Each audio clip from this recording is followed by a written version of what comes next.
Oi, oi, estamos de volta com mais um programa do canal Sem Sinais. Você que está aí, fiquem conosco até o final, pois vamos bater um papo maravilhoso aqui com a professora Leila Alexandre, a minha convidada de hoje. Estou tendo o prazer pela primeira vez, poder ter esse contato mais próximo com ela, já que a gente já se... Ela falou aqui pra mim, eu falei, nossa, eu acho que a gente nunca tinha se conhecido pessoalmente. Ela já, assim, mas foi nos eventos aí da Libras. E hoje é mais especial, porque a gente vai ter esse contato, uma frente à outra, eu vou poder conhecer um pouco a fundo. Ela que é muito estilosa, eu já gostei, assim, de cara do jeito dela. Parece ter uma vibe super alta astral, gostei muito. É um prazer recebê-la, seja bem-vinda, Leila. Eu que agradeço o convite. Já estou animada para a conversa. Pois vamos conversar. Primeiramente, querida, eu queria saber de você, como que você chegou na área da Libras, como foi conquistar esse espaço, você que é doutora em Linguística Aplicada, professora da Universidade Federal do Piauí, no curso de Letras Libras aí, é um exemplo para muitos alunos. E aí vamos conversar um pouco e conhecer a sua história com a Libra, a sua ligação. Então, a minha formação é em letras português, né? E eu era professora da UFP já em Picos, no curso de letras português. E quando o curso de letras Libras foi criado, teve concurso e eu comecei a me interessar e buscar muito quando surgiu essa oportunidade de ser professora de linguística no curso. Então, hoje eu sou professora de linguística da Libras, né? É a minha área de atuação ali dentro. E além de trabalhar com leitura e produção de texto, tecnologias, literatura surda, assim, recentemente, bem recentemente, mas o meu foco tem sido a linguística e a leitura. Certo. E quando você atuava como professora de português, você veio conhecer a Libras, o contato, aprendeu os sinais, fluência, como que se deu? Então, quando eu era professora de português lá em Pix, eu não tinha contato nenhum com a Libras e foi muito Letras Libras que me proporcionou isso mesmo, assim. Porque foi a partir do ingresso no curso como professora, eu fui uma das primeiras professoras do curso, foi que eu comecei a ter contato, eu Ah, então você fui, entrou ali na área da linguística foi, para poder é. desenvolver mais. E aí, quando eu entrei, foi que eu fui procurar formação, aí eu fui estudar no CAIS, e aí Sim. comecei a ter contato com a comunidade surda, mas foi o Letras Libras que me proporcionou, não foi uma trajetória de antes, assim, eu não tinha uma Uhum. trajetória antes com a Libras. Então foi a universidade mesmo. Muito bem. Daí, quando você passou a ministrar, conhecer a realidade dos surdos, a gramática, conheceu todo aquele contexto de história, lutas, como que foi para você receber a comunidade surda? Porque a gente recebe, a gente entra também, eles Uhum. recebem a gente. Como é que foi para você esse desenrolar? Olha, assim, Arielle, no início foi muito complicado, porque era uma área nova, né, que eu não tinha contato, então é, eu tive que ir muito atrás de estudar para ver quais as especificidades da linguística da Libras, e na verdade é um estudo sem fim, né, qualquer ciência, mas é um desafio sempre, e quando eu entrei no Letras Libras e a gente teve, né, eu e os outros professores, que lidar com uma turma de alunos ouvintes e alunos surdos muito diversa, né, nas bagagens que chegavam, a gente viu que o negócio ia ser prazeroso, mas ia ser complicado. Desafiador, né? E a gente teve que mudar muito do que a gente sabia sobre ministrar aula. Não é uma aula assim, como a gente ministrava numa A turma cheia de ouvintes. metodologia Mudou totalmente muito. diferente. Mudou muito. Só que isso melhorou minha prática como docente. Inclusive, se eu tiver numa turma só de ouvintes, eu aplico o que eu já faço em turmas de ouvintes e surdos, porque, na verdade, melhora. Quando Uhum. você faz uma aula pensando nos Olha alunos só. surdos, melhora para os ouvintes Os também. ouvintes também, né? Então, eu acho que é um aprendizado de todos os docentes ali do Letras Libras, né? A gente foi aprendendo a construir esse jeito de dar aula, assim. É interessante você estar aqui e falar isso pra gente, porque na entrevista passada eu estive com a professora Valdeni, você deve conhecer, grande mestre também, eu admiro muito, e ela colocou, porque assim, existe uma diferença dos professores que já são específicos da Libras Uhum, e os professores que são colocados ali para estar ministrando disciplinas que também são obrigatórias no curso, uhum, pedagógica, linguísticas, enfim, mas que não tem aquela prática, aquela uhum, experiência de estar ministrando aula para surdos, porque antes não era a sua realidade, nem na sua uhum, formação não tiveram isso, né? Então, assim, você é um exemplo, a gente pode entender isso como um exemplo de ter ido para turmas, né? E ter mudado a sua uhum. realidade de adaptação de aula, metodologia, porque é isso que é o necessário, até nas próprias escolas inclusivas, de professores de disciplinas tipo, por exemplo, matemática, português, aí tem ali um Uhum. surdo e às vezes nem adapta a aula, a Sim, metodologia, né? sim. A Valdeni é uma grande amiga, né? E a gente está à frente da coordenação. Eu sou coordenadora hoje do curso e ela é a vice.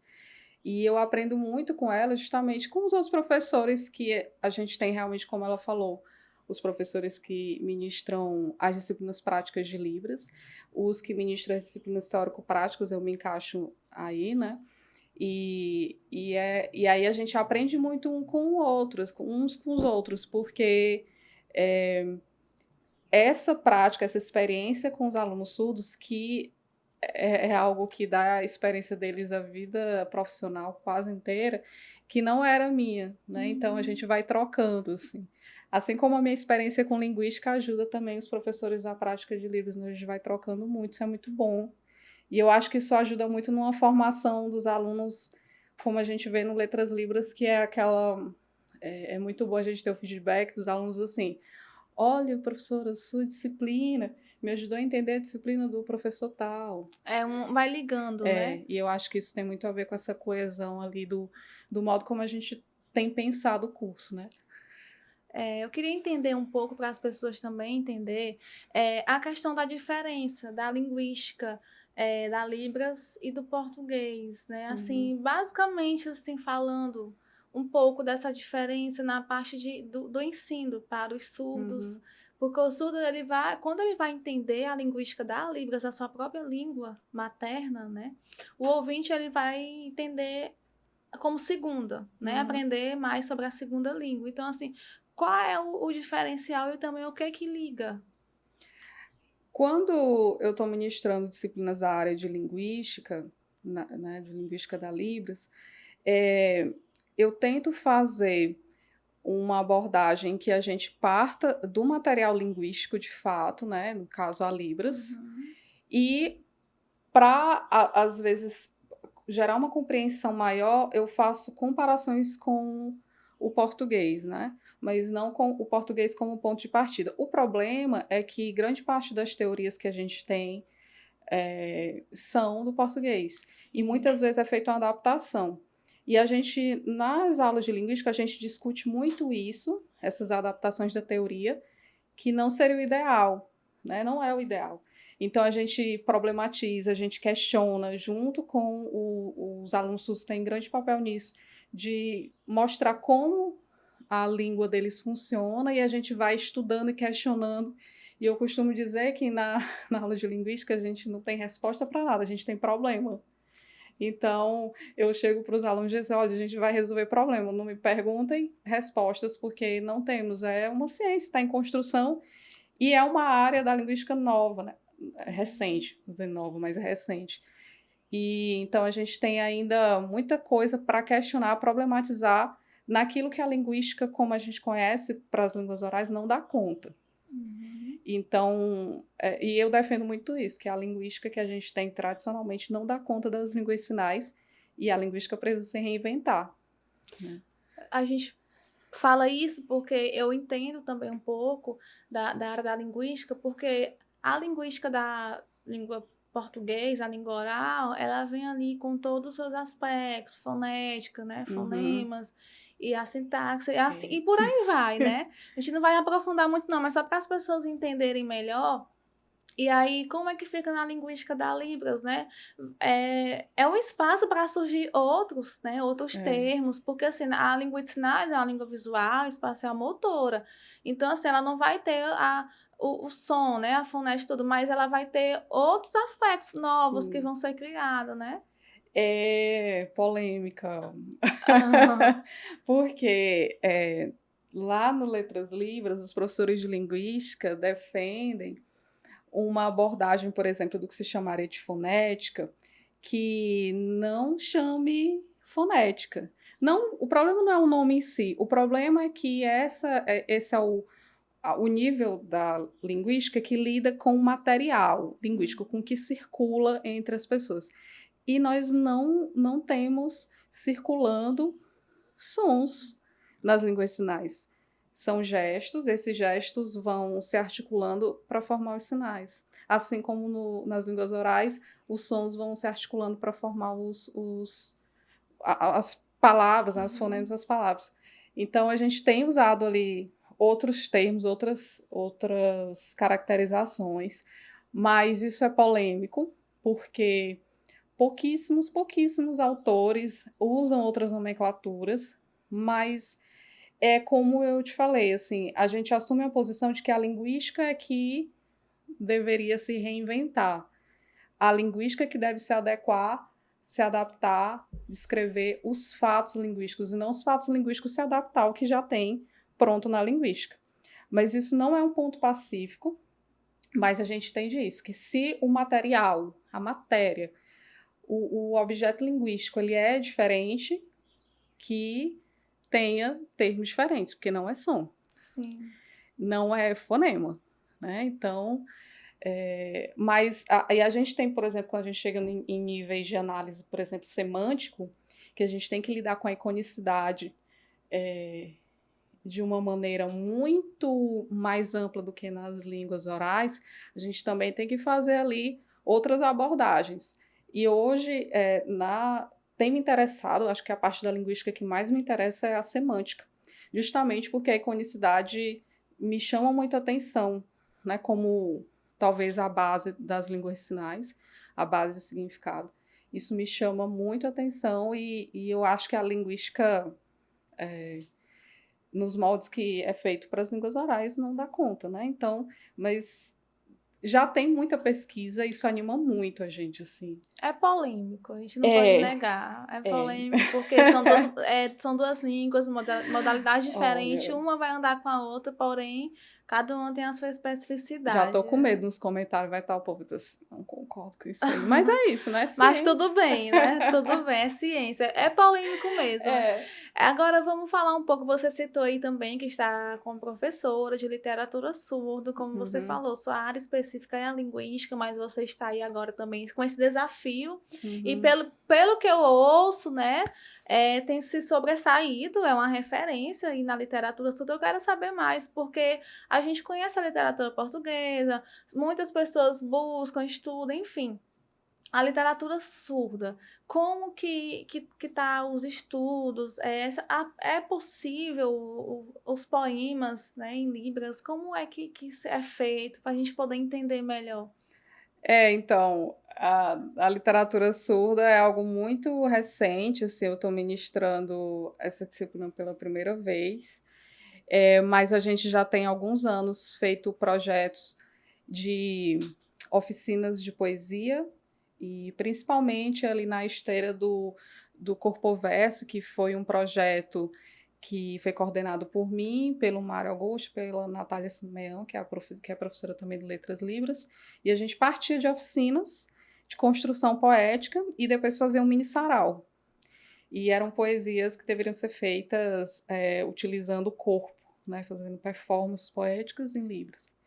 E a partir daí, ficou uns 2 anos, né, a gente nesse desenvolvimento, até que chegou a pandemia, Mas não e chegou a ter o evento? aí a gente já se apresentou em alguns Ah, eventos, sim. mas quando chegou a pandemia, a gente ia começar o projeto de extensão do Corpoverso dentro da UFP.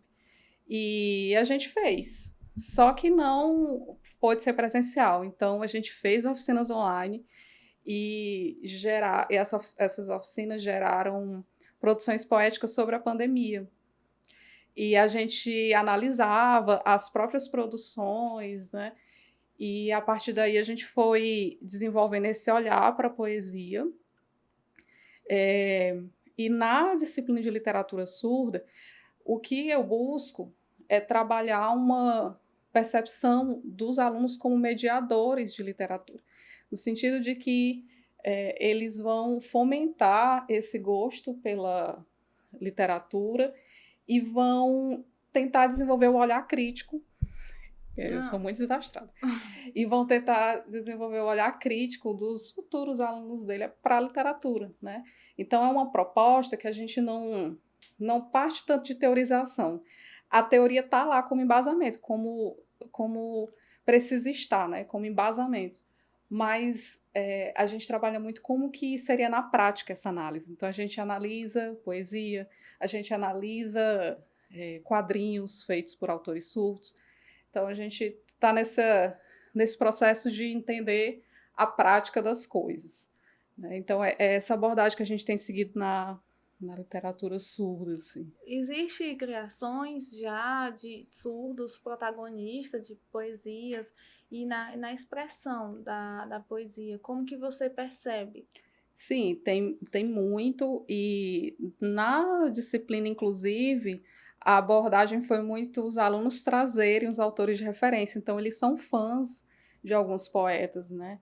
E aí eles trouxeram a Renata Freitas, trouxeram o Edinho, né? Trouxeram poesias desses autores, e nós temos no próprio Letras Libras poetas, então o Salve Mar é um Passou por poeta. aqui, né? É, ele é um poeta incrível, que eu admiro muito, né? Então, ele é uma cria ali do Letras Livres. Interessante. É. Eu tenho essa curiosidade na parte mesmo do corpo poético, né?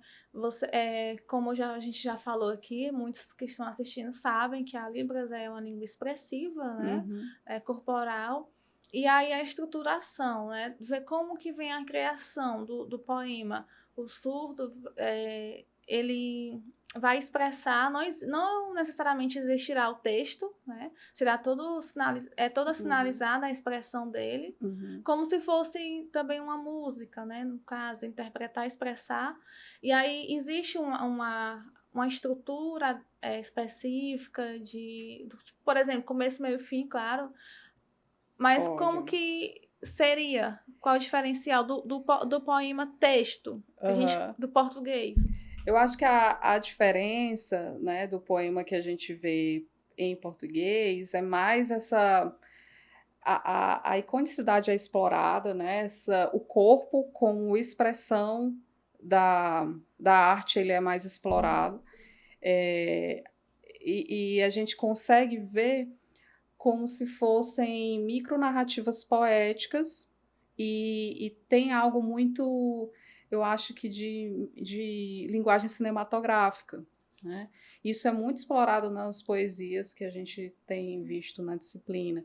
Então, essa linguagem cinematográfica, esse jogo de câmera, esse posicionamento do poeta, tudo isso, todos esses elementos, esse conjunto de elementos faz com que a poesia aconteça. E o papel é um suporte limitado para isso, né? Então, como as poesias em Libras, elas são feitas em vídeo, a gente usa esse suporte de vídeo, né? Claro que pode ser feita sem ter vídeo. Pode ser feita assim ao vivo, como a gente já fez no sarau. Mas, estando no vídeo, pode explorar esses outros recursos. Né? A importância do registro. E tem muitos recursos de cores, né, de posicionamento, de câmera, de fluência, de rápido e lento, que o papel não permite. Né, que podem estar ali. E que tudo é parte da construção. Então, a gente analisa muito isso. Então, por que o poeta escolheu estar no fundo de determinada cor? Por que está com essa roupa? O que quer passar? Né? Como que isso ajuda na construção poética? Então, tudo isso a gente busca analisar na disciplina. É possível também existir, porque assim, quando a gente vai estudar ali poemas no português e estudar os mistérios ali daquele poema, o que o autor quis expressar, aqueles poemas mais antigos naquele tempo.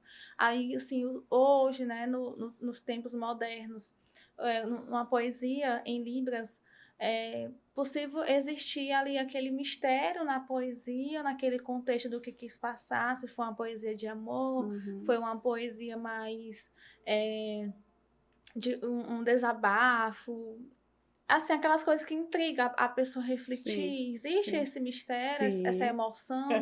Existe, a gente tem lidado muito, inclusive, com as lacunas, né? Isso, as As lacunas. lacunas no texto literário. E na poesia, as poesias, os videopoemas que a gente tem visto na disciplina, acontecem situações assim, cada um entende uma coisa, né? Porque aquelas construções poéticas, aquela forma poética, ela vai encontrar o leitor que é diferente. Cada um é diferente. Então, toda vez que a gente vai ver um texto literário, a gente coloca ali naquela compreensão toda a nossa bagagem, né? Teve alguma que lhe deixou assim encantada, surpresa? Teve assim, um diferencial de algum surto que você pode estar citando pra gente? Olha, eu não vou lembrar o nome agora, que a gente estava analisando esses dias, e aí era uma poesia que foi feita, a poeta ela só mostrava as mãos, ela fazia isso. O Marcelo, ele tá ali, talvez ele lembre. Se souber, pode jogar aqui pra gente. Eu não sei, mas isso lembra a Marcela, a autora, não, né? Não, autora. Mas os meninos, foi um aluno ouvinte que levou, o Edson. E aí ele disse que ele tinha achado bonito a poesia, mas ele não tinha entendido. Já os colegas surdos, ele tinham achado incrível a poesia. Então ele queria saber o que acontecia ali. Porque que ele, como ouvinte, não conseguia capturar toda a beleza da poesia e os alunos surdos conseguiam. E a gente levou para discutir essa poesia e ela é incrível, mas ela mostrou para a gente isso, essas diferentes percepções de mundo que encontram o mesmo texto poético e geram interpretações diversas. E que nenhuma está errada, né? Porque A elas é percepção. a percepção que é diferente e é uma percepção que é baseada no que está sendo visto, na forma poética que está sendo vista. Só que cada um vai colocar ali para compreensão a bagagem que tem, né? Isso é a beleza dos processos de leitura, na verdade. Muito bem, interessante demais essa área, essa parte da literatura surda, porque a gente precisa ter, isso faz parte da cultura também, Uhum. né, da língua, do status de língua também. E já para a gente focar também um pouco, já que a gente está falando de letras libras, que é onde você está ali mais ligada com o surdo, os desafios que tem, sempre tem, mas também a gente tem nossos avanços. Então, assim, os desafios que você tem encontrado no setor ali de letras libras com os surdos no dia a dia, no momento de aula. Eu sei que tivemos um período de aula remoto na Uhum. pandemia, mas já estamos prestes a voltar, né? Então, quais são como que você vê pós-pandemia, né, as perspectivas para voltar? Já vi que já tem lançamento aí do vestibular de Letras Libras Uhum. novamente. Quais foram os aprendizados durante pandemia e pós-pandemia que você pretende levar para a sua área de atuação? Foi difícil. Porque, Adaptações? assim, enquanto os outros cursos estavam pensando, decidindo se iam usar, sei lá, o Google Meet, o Zoom, porque poderiam usar qualquer dessas plataformas, a gente tinha que pensar qual plataforma ia comportar melhor ter um intérprete, permitir uma boa visualização e não ser pesada para garantir a imagem do intérprete. Então a gente precisou pensar ali em coisas que os outros cursos não teriam que pensar, porque a gente tem a presença do intérprete em sala de aula. E os meninos surdos precisam ter uma visualização adequada.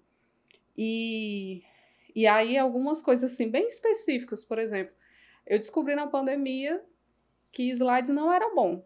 Não era bom usar slides nas minhas aulas, porque diminuía a visualização dos intérpretes, por exemplo, e a minha própria visualização para os alunos que Que fazem eles leitura ficarem ali labial. três É. janelas abertas, né? Aí não, já, aí isso foi uma coisa que eu, por exemplo, passei a não usar mais slides. E ter uma interação mais de conversar com eles, né? Eu reduzi meu tempo de aula também, para não ter o cansaço de ficar ali sentado olhando para a tela. Reduzi meu tempo de aula e explorei outras possibilidades ali nas atividades assíncronas. Mas foi um desafio, a gente teve uma turma entrando que não teve ainda experiência presencial.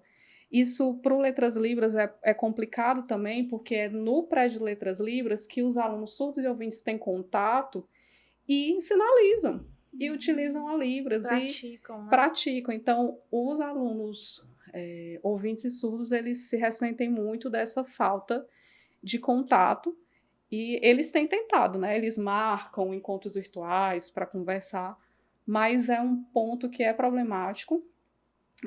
Eu não sei como é que vai ser no retorno presencial, porque tem todas as questões de segurança, a presença do intérprete em sala, que não, é complicado. A gente fica tentando enxergar como é que vai ser, mas ainda é complicado pensar. Mas foram muitos desafios, assim. Mas a gente foi lidando. Eu acho que foi um aprendizado lidar com as tecnologias educacionais, pensar em várias possibilidades que a gente não pensava.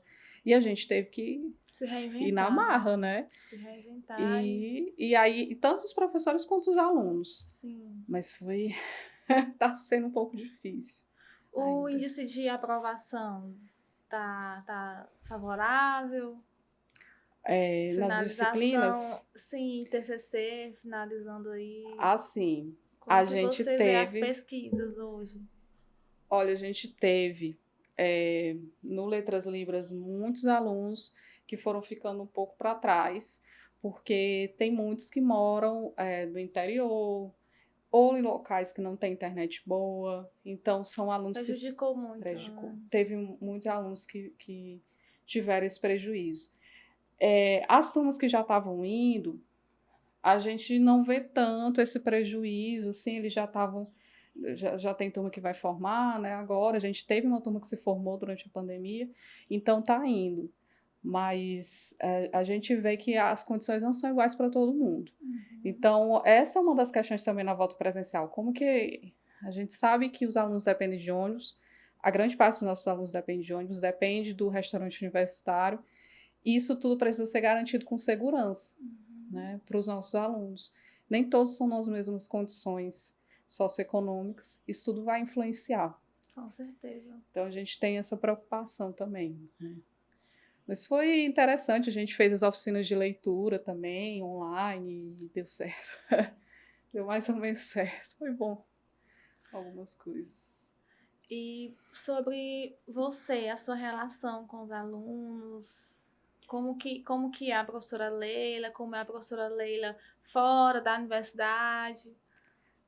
Olha, eu acho que eu sou uma pessoa fora da universidade, quase sem paciência, mas dentro eu sou muito paciente e desastrada sempre. E eu sou muito próximo dos alunos, assim, eu acho que é uma relação que eu procuro estabelecer, me exponho.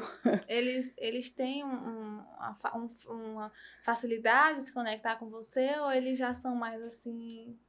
Não, eles têm. Ontem mesmo, no encerramento de uma turma, aí falaram assim: olha, as aulas da Leila eram as aulas ali que todo mundo desabafava, né? Então, nas minhas aulas, se os alunos falaram assim, professora, eu quero falar hoje sobre um problema que eu estou enfrentando. Você é Vamos, aberta ao diálogo, né, com sou. eles? Acho que eu sou. Acho que eu Uhum. sou. A gente vai conversa, a gente vai vendo. Até porque eu me coloco em sala de aula muito exposta na minha própria humanidade, assim, quem eu sou nas minhas fraquezas, nas minhas forças. Então, eu digo tudo que os desafios que eu enfrento para fazer tal coisa. Então, eu me coloco muito como a pessoa humana que não é máquina que eu sou. Então, os alunos também eu acho que se sentem à vontade para Acho fazer que isso. ainda dá mais uns dias de hoje que nós estamos, né? Onde a É, gente busca muito por empatia, por ser humano mesmo, as condições que a gente anda vivendo, né? Isso é muito interessante a gente também trazer, mudar um pouco aquele modelo de sala de aula, ser aquela coisa mais sempre séria, rígida e naturalizar mais, humanizar mais, né? Isso é muito interessante. A gente tem feito isso, tem tentado nessa Gosta, prática. conversa com os alunos ali naquele tempinho ali vago, se bem que é tudo muito corrido, né? Mas eu vi que eu soube, percebi que você gosta muito de signos, né? Os Mulher, surdos gostam muito. eu gosto menos hoje em dia, mas eu falava antes mais de signo. Mas eu gosto de falar muito de séries, filmes, né? E aí a gente acaba que a gente fica se indicando, né? Filmes, séries, Sempre tendo enfim. aquela interação. É, é. É algo que eu hoje em dia levo muito como método também, né? Assim, de ensino. Eu acho que tem uma adesão maior ao conteúdo que eu quero passar em sala de aula quando os alunos se sentem mais conectados a mim como pessoa, né? Interessante ter isso também, né? Isso. Hoje em dia eu enxergo muito como um método. Tem restrições, por exemplo, WhatsApp, final de semana, nem pensar. Olha, já fica a dica aí para os alunos. Não, eles já sabem. Já não sabe. adianta falar comigo no WhatsApp que não adianta falar comigo pelo WhatsApp que não vai rolar, né? A gente tem algumas regras ali de interação, até porque são muitos alunos e a professora sou eu, assim. Imagina, Dá conta ali de todas as de todas as demandas, né? interações, de todos. Tem os desesperos de final de A semestre. gente entende, né? A gente entende. Mas é uma relação de muito respeito. Eu acho que eu me sinto muito respeitada e respeito muito eles. O que mudou na sua vida ao entrar nesse universo da Libras? Qual o maior aprendizado? Olha, assim, eu nunca imaginei quando eu pensava, quando eu era criança e queria ser professora, né? É um sonho da vida. Mas eu não imaginei que eu ia estar hoje no Letras Libras, porque o meu foco era o Letras Português. Mas eu sou muito grata, assim, por esse caminho que a vida me levou. Eu acho que foram muitas descobertas, até eu te falava da minha pesquisa que hoje é a menina dos olhos, né? Que é a da leitura de imagens, veio muito por causa dessa entrada no Letras Libras e de perceber que quando eu levava livros ilustrados para minha sala de aula, tinha mais adesão dos alunos surdos. E isso mudou minha forma de pensar várias coisas. Inclusive, dá menos destaque, talvez, ali aquela compreensão muito baseada no português. Então, eu tento, por exemplo, pensar em imagens para dar conta das coisas. A mente abriu mais para Outras linguagens. Outras linguagens, né? Abriu muito. Para acessibilidade, claro, e inclusive é meio chato, por exemplo, eu sempre organizei eventos acadêmicos. Então, eu sou um pouco chata hoje em dia de eu ver que os eventos acadêmicos continuam falando assim, quando você não apresenta trabalho, a sua inscrição é como ouvinte. Não sei se você já viu isso. Eventos acadêmicos sempre... Sim. Sempre não, hoje em dia Só já mudou muito. como participante, aí coloca o nome, né? Como Aí ouvinte. ouvinte. E aí isso já incomoda, é uma coisa que eu tenho, que eu modifiquei, assim, nos eventos que eu já organizei. Não tem intérprete nos eventos acadêmicos, ou só ter quando tem solicitação de pessoas surdas, assim, na inscrição. É algo que eu hoje acho que não é o ideal, assim, que o ideal é que tivesse um intérprete lá, independente se você tem garantia de que tem um surdo inscrito ou não, principalmente em eventos divulgados no YouTube, por exemplo. Me incomoda muito eu ver na pandemia trocentas palestras de linguística incríveis, de professores de todo lugar do mundo, sem intérprete. Né? Sobre Porque linguística, né? eu não posso pegar uma palestra dessas que é assim, o puro ouro, e passar numa turma minha, porque como que eu vou passar para os meus alunos surdos? Eles não vão conseguir capturar aquilo, né? Sem ter um intérprete. Então, essas coisas foram me incomodando mais, eram coisas que não me incomodavam, eu realmente não olhava para isso antes. Você sente que teve uma saída da zona de conforto? Mudou a realidade? Todo dia. Todo dia, né? Todo dia. E aí, mais recente foi eu ter orientandos de iniciação científica surdos, né? Que eu tenho muito orgulho de ter tido o Luan, que acabou de terminar o projeto dele, e agora é a Rávela, que está no meu projeto atual. E são os 2 primeiros alunos surdos de iniciação científica do Letras Livres. Eu tenho muito orgulho que sejam meus orientandos. Então, eles também me tiram muito dessa zona de conforto, né? Porque eu preciso pensar naqueles temas de pesquisa que eu, às vezes, não ia ali olhar detalhes dos termos técnicos, e eu preciso olhar para isso, eu preciso destrinchar, eu preciso trabalhar junto com os intérpretes, com eles, para pensar em sinais para aquilo, né? Para pensar como que eu vou descrever isso melhor. A gente agora está trabalhando, por exemplo, com teoria da complexidade. Olha só. E que é complexo, Complexo, como o nome diz. E a Rávela está arrasando, assim, e eu acho que... A Rávela sempre foi um arraso, né? Já conheço ela há um tempo. Ela é maravilhosa. Inclusive, quero trazer ela aqui também. Ela é incrível. Uhum. Eu sou fã desses meus orientandos, assim. Uhum. O Luan é incrível. Luan já passou por aqui também. Eu fico babando, assim, nas produções que ele faz, nas resenhas de filme. E ele trouxe uma percepção de imagem, assim, para o projeto maravilhosa. E aí, esses alunos, eu acho que eles me tiram muito da zona de conforto. E isso é muito bom. Né? Eu acho que essa me motiva muito, essa sensação de sempre ter alguma coisa para aprender. Muito bem. Qual legado você gostaria de deixar para os seus alunos futuramente?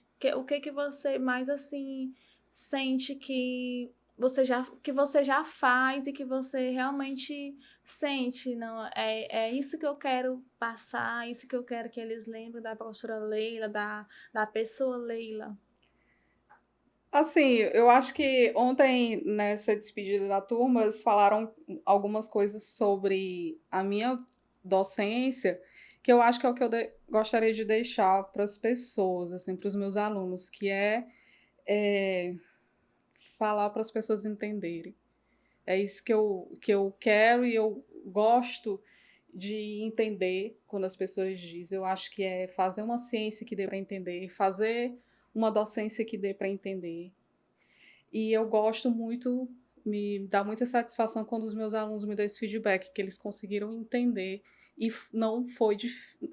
Não é que não foi difícil, mas foi leve. Então, eles conseguem aprender de forma mais leve pela sua metodologia de ensinar. E é algo que eu faço com muito prazer, então, assim, é um caminho que eu acho que se eu não tivesse tanto prazer fazendo isso, estando em sala de aula, pesquisando, orientando, não teria essa leveza. Então, eu gostaria que eles deixassem esse legado de... não sei, né? Não tenho muito legado ainda, não. Tô jovem ainda, vou pensar se tô jovem. Tem muita coisa para fazer. Mas por onde você for passando, vai deixando. Eu quero ir deixando. Essa experiência de... Eu costumo dizer... Foi uma facilitadora. De dizer em língua de gente as coisas. Não, gente como a gente, né? E é isso, gente. Finalizamos com essa fala da professora Leila. Foi um bate-papo maravilhoso, incrível. Aprendi muito com você, viu? Já vou lhe convidar aí para alguns projetos. A gente está aí trabalhando junta. E é isso, gente. Vocês não esqueçam de curtir, comentar e compartilhar. Tchau e até a próxima. Até. Obrigada.